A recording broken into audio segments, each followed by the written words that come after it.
नमस्कार. English grammar in Marathi या चॅनलमध्ये आपले सर्वांचे स्वागत आहे. तर चला इंग्रजी व्याकरण शिकूया सहज आणि सोप्या पद्धतीने. चला तर मग आजच्या व्हिडिओमध्ये आपण पाहणार आहोत ॲपॉस्ट्रॉफी एस चा वापर वाक्यांमध्ये कसा करतात. तर पहिल्यांदा ॲपॉस्ट्रॉफी एस म्हणजे काय हे या ठिकाणी आपण बघूया. सजीवांच्या नावाला म्हणजे वाक्यांमध्ये जे व्यक्ती, प्राणी यांचे नाव येतात त्या नावाला ॲपॉस्ट्रॉफी हा प्रत्यय लावला की त्या नावाचे षष्टीचे रूप तयार होते. जसे गोपाल या नावाला ॲपॉस्ट्रॉफी एस लावला गोपाल्स तर गोपालचा, गोपालची, गोपालचे या अर्थाने मराठीमध्ये त्याचा अर्थ होतो. त्याचप्रमाणे दुसरा शब्द आहे डॉग. डॉग हे एका प्राण्याचे नाव आहे. त्याला आपण ॲपॉस्ट्रॉफी एस लावला तर डॉग्स, कुत्र्याचा, कुत्र्याची आणि कुत्राचे अशा प्रकारे मराठीमध्ये त्याचा अर्थ होतो. तर आता ॲपॉस्ट्रॉफी एस याचा मराठीमध्ये कसा अर्थ होतो हे आपण बघितलं. आता आपण पुढे बघणार आहोत काही फ्रेजेस म्हणजे वाक्याचा काही भाग की त्यानुसार त्याचा ॲपॉस्ट्रॉफी एसचा वाक्यांमध्ये कशा प्रकारे वापर होऊ शकतो हे आता या फ्रेजेसवरून आपल्या लक्षात येईल. तर पहा, पहिली फ्रेज आहे मीनाज हाऊस, मीनाचे घर. मीना या नामाला ॲपॉस्ट्रॉफी एस लावला त्याचं तयार झालं मीनाचे घर. त्यानंतर दुसरा आहे रेखाज मदर, रेखाची आई, रेखाज मदर, रेखाची आई. राम्स बुक, रामचे पुस्तक, राम्स बुक, रामचे पुस्तक. त्यानंतर सीताज सिस्टर, सीता या नावाला ॲपॉस्ट्रॉफी एस लावला सीताज सिस्टर, सीताची बहीण, सीताची बहीण. त्यानंतर रोहन्स बॉल, रोहनचा चेंडू, रोहन या नामाला ॲपॉस्ट्रॉफी एस लावला रोहनचा बॉल, रोहनचा चेंडू. अशा प्रकारे याचं षष्टी रूप तयार झालं. त्यानंतर राजूज फ्रेंड, राजूचा मित्र, राजूज फ्रेंड, राजूचा मित्र. या ठिकाणी राजू या नावाला ॲपॉस्ट्रॉफी एस लावला राजूज फ्रेंड म्हणजे राजूचा मित्र. अशा प्रकारे त्याचं वाक्यांश तयार झाला. तर या सर्व वाक्यांशमध्ये पहा मीनाज, रेखाज, राम्स, सीताज, रोहन्स, राजूज या नामांना ॲपॉस्ट्रॉफी एस लागलेला आहे. त्यानुसार मीनाचे, रेखाची, रामचे, सीताची, रोहनचा, राजूचे, राजूचा अशा प्रकारे या ठिकाणी याचे षष्टी विभक्तीचे रूप वापरून या ठिकाणी या फ्रेजेस तयार झालेले आहेत.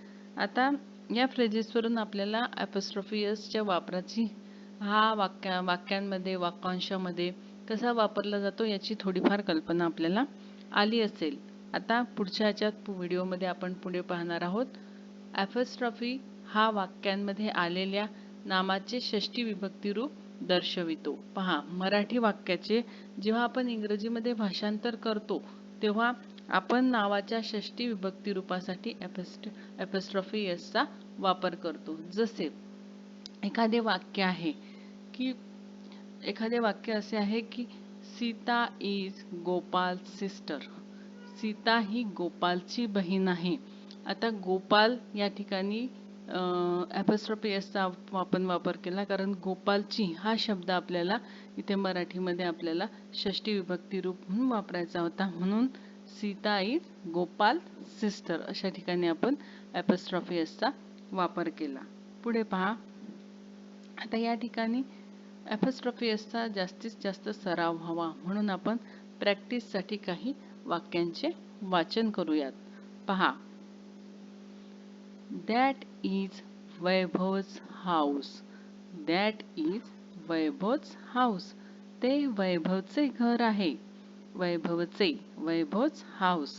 त्यानंतर this is Leela's bag, this is Leela's bag, ही लीलाची पिशवी आहे, Leela's bag, लीलाची.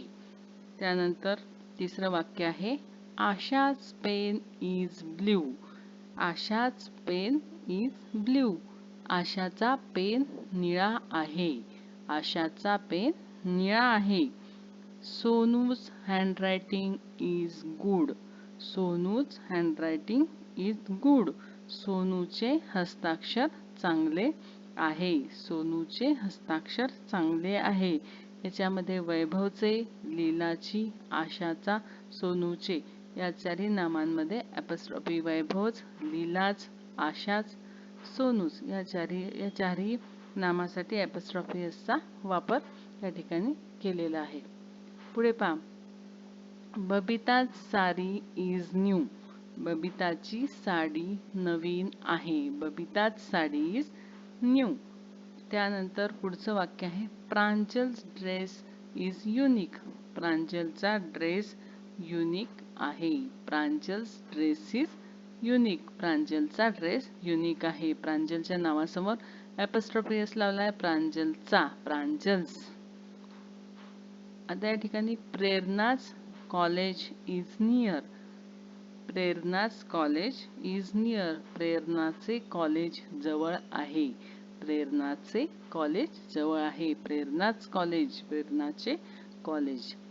Hitesh bungalow is precious. Hitesh bungalow is precious. हितेशचा बंगला प्रशस्त आहे. हितेशचा बंगला प्रशस्त आहे. हितेश बंगलो, हितेशचा बंगला. अशा प्रकारे या ठिकाणी वाक्य आपण बघितलीत. आता पुढच्या ह्याच्यामध्ये काही वाक्य आहेत. ही वाक्य आपल्याला मराठीमध्ये दिलेली आहेत. ही मराठी वाक्य आपल्याला त्याचं इंग्लिशमध्ये रूपांतर करायचं आहे. इंग्लिशमध्ये रूपांतर करत असताना आपण या ठिकाणी ॲपॉस्ट्रॉफी एसचा वापर करणार आहे. तर ॲपॉस्ट्रॉफी एसचा वापर केल्यानंतर मराठीतून वाक्य इंग्लिशमध्ये ट्रान्सलेट होताना त्याचं षष्ठी विभक्तीचं रूप कशा प्रकारे तयार होते हे आपल्या लक्षात येईल. पहा. पहिलं वाक्य आहे साराचे केस लांब आहे. साराचे केस लांब आहे. तर हा जो अभ्यास आहे हा घरी होमवर्क म्हणून आपण करणार आहोत. या ठिकाणी मी रिकामी जागा दिलेली आहे खाली. हे तुम्ही वहीत हे वाक्य लिहायचं आहे आणि त्याचं इंग्रजीमध्ये रूपांतर करायचं आहे. यामध्ये या वाक्यांचं इंग्रजीमध्ये रूपांतर करत असताना ॲपॉस्ट्रॉफी एसचा वापर हे वाक्यांचं रूपांतर इंग्लिशमध्ये करताना करायचं आहे. तर साराचे केस लांब आहेत. Sara's hair is long. Sara's hair is long.